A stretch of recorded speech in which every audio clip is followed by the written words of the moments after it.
Good evening, Mr. Bond fans, and welcome once again to another video where we're going to be looking at some deleted material from a classic Bond film. This is kind of a follow-up video to one that I made recently where we looked at some of the deleted and alternate footage for the boat chase scene at the start of The World Is Not Enough, and it was a lot of fun seeing that and just kind of thinking about how different things might have been if some of that footage had actually made it into the final film. And some of that footage was really cool, and it's nice that it gets some kind of viewability on Bond home media. So for GoldenEye, we have 4 deleted scenes that we're going to be looking at today. These can be found on the 2-disc Ultimate Edition DVD and the Blu-ray. They're not terribly long, and each one comes with a short introduction from director Martin Campbell, giving some context as to why the scene was cut and that kind of thing. So I've obviously seen these before. I haven't actually watched them in a good few years, and there's a couple of them that I'm like, I can't even actually remember what they are, so it might be slightly surprising, or maybe my memory will be jogged at some point as we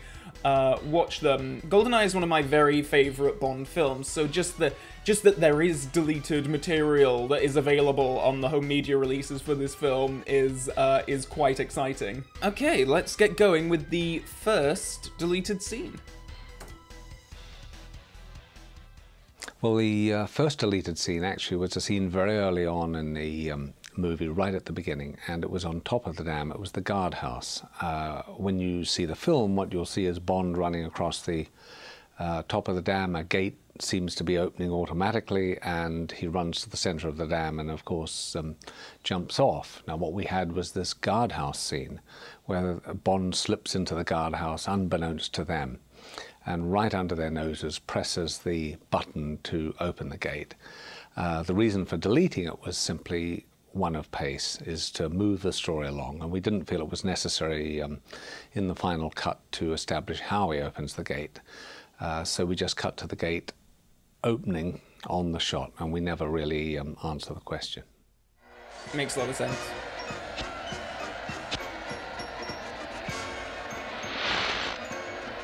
Sucks for these two guys, though. Sorry, guys, you're getting the cut.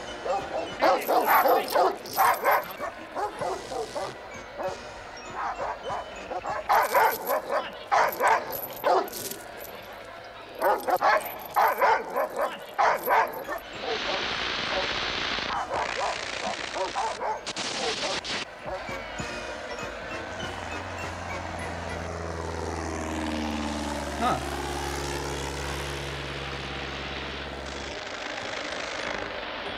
So that would have been the first time we'd see Pierce Brosnan's eyes. Huh. I like that they had a little picture of Lenin on their notice board. Look, just like a cutout of Lenin's head. Great. Oh, okay, that's that. Huh. As a bit of a geek for the GoldenEye video game, it was kind of interesting seeing that, and I wonder if the GoldenEye game knew, like, if when they were developing that game, they had some previous drafts, or they had access to this deleted material, and that kind of informed the first level of that game, because obviously the first level of that game is leading up to Bond jumping off the dam, as he does in the film. Interesting that that would have made a different first shot of the new Bond, of Pierce Brosnan, because obviously GoldenEye begins with the stuntman doing the bungee jump, and then later on we get shots of Brosnan as he's lasering his way into the facility, and that would have been a different introduction, and quite possibly a less cool one to have sort of because I really love the opening of GoldenEye, like, from when the iris opens and then the camera is always moving, action is always happening on the screen, up until it raises up behind Bond, behind the stunt guy, and then it just takes a moment, it takes your breath away, and then he jumps, and then that's it. And the first sort of moment of real stillness is when he's kind of psyching himself up to go. And if this sequence was edited in with what is in the film, there are too many static shots. I like the momentum that the first few minutes of GoldenEye has, and this would have completely killed it, I think. I totally agree with the rationale that led to this being cut. Okay, now we move to deleted scene number 2. We introduce Robbie Coltrane as this as this bad guy. He's involved in guns and who knows what he's involved in.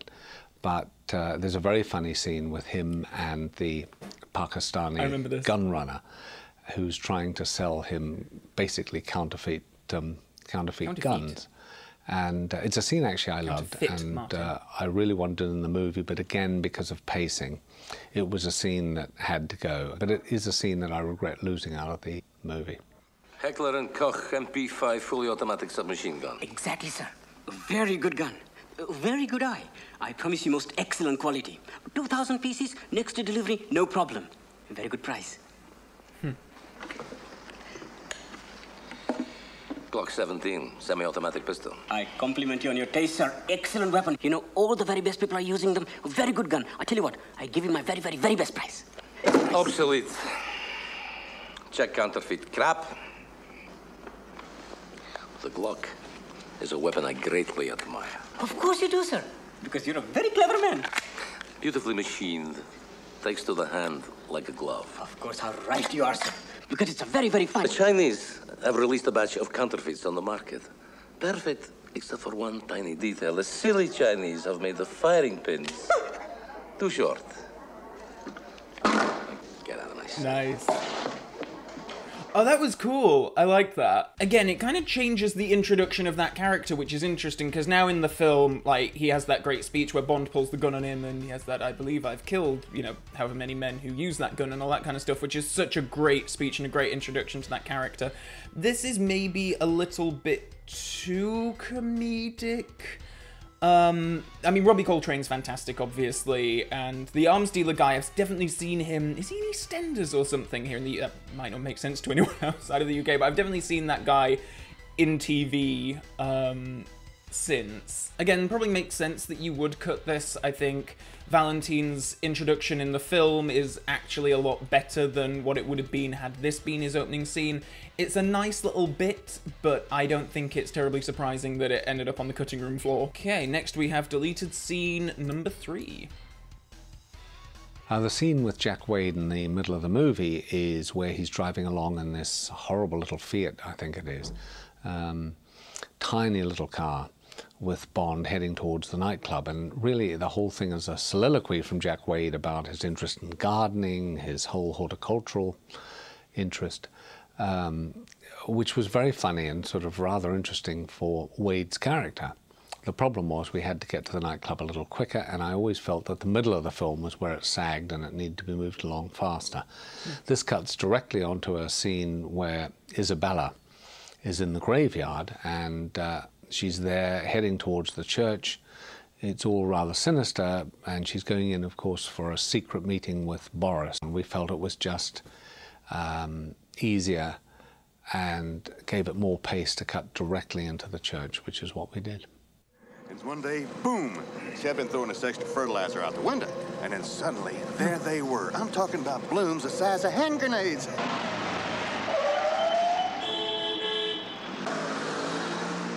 There it is, Kirov's funeral parlor. Like I said, the exchange takes place at 4 o'clock this afternoon. Right. Oh. I had like a wipe edit there, which is unusual for Bond. Oh, God, Isabella Scorupco, so beautiful. God, she's stunningly attractive. Oh, wow, that's it. Okay, huh. Yeah, glad all that was cut. So yeah, that was totally, I was expecting a bit more, actually, from Martin Campbell's introduction there when he mentioned, like, the gardening thing, because that is a bit of a sort of odd line that was left in the movie when Bond first meets Jack Wade, and is it, Bond, did you do any gardening? And I always just assumed that was kind of attached to the tattoo with the rose, or I don't know, it's an odd little character thing. I think this probably makes him look a little bit too comedic, probably, with, you know, halting the car really quickly and talking about the funeral parlor, which is a detail that we didn't really need. And those shots of Natalia in the graveyard were cool, I guess? I mean, Isabella Scorupco is such a fantastically beautiful human being, but yeah, you really don't need that. Out of all of them so far, I'm, like, quite glad that they cut this stuff. And just before we get on with the rest of the deleted scenes, I just wanted to say that if you're enjoying this video, or you've enjoyed other videos on this channel, then please consider hitting the subscribe button below. Having more subscribers is not just a vanity thing on YouTube, it actually helps your channel be discovered by other people like yourself who might be enjoying this kind of content, so if you're not subscribed, please do so below. Okay, and now we are on to the fourth and final deleted scene from GoldenEye. I think I remember which one this is. The scene in the train between Oromov and Boris is just a very small transition scene where Boris is checking out the computer for bugs and things, and frustrated Oromov is telling him to get on with it, and it's just a tiny scene which sets them both up as partners in crime, if you will. So that was a tiny scene that I think, quite frankly, is much better out of the picture.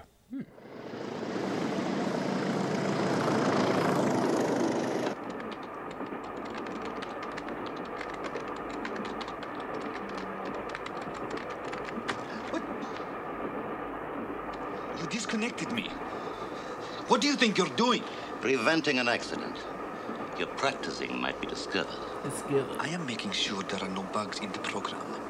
My practicing will help prevent an even bigger accident. I crush bugs. And probably eat them. You leave tonight. And in 72 hours, you will see if I have to call an exterminator. That's nice. That's my favourite of the four. Obviously in the film we don't have a scene with Oromov and Boris together, and I like that we get that here. I guess this would have been the first time, I suppose, that we would have seen Trevelyan's armoured train in the film, because obviously we only see it now after the whole tank chase and then it gets blown up, so this would have taken place... I wonder, it's night time, I wonder if this would have been before we cut to Bond and Natalia in the helicopter and it blows up and all that. I wonder if this would have taken place either as Bond was being taken to the statue graveyard to meet with Yanis, or if it would have taken place, maybe there would have been a cut after Bond was knocked out, and then maybe this scene would have gone in there.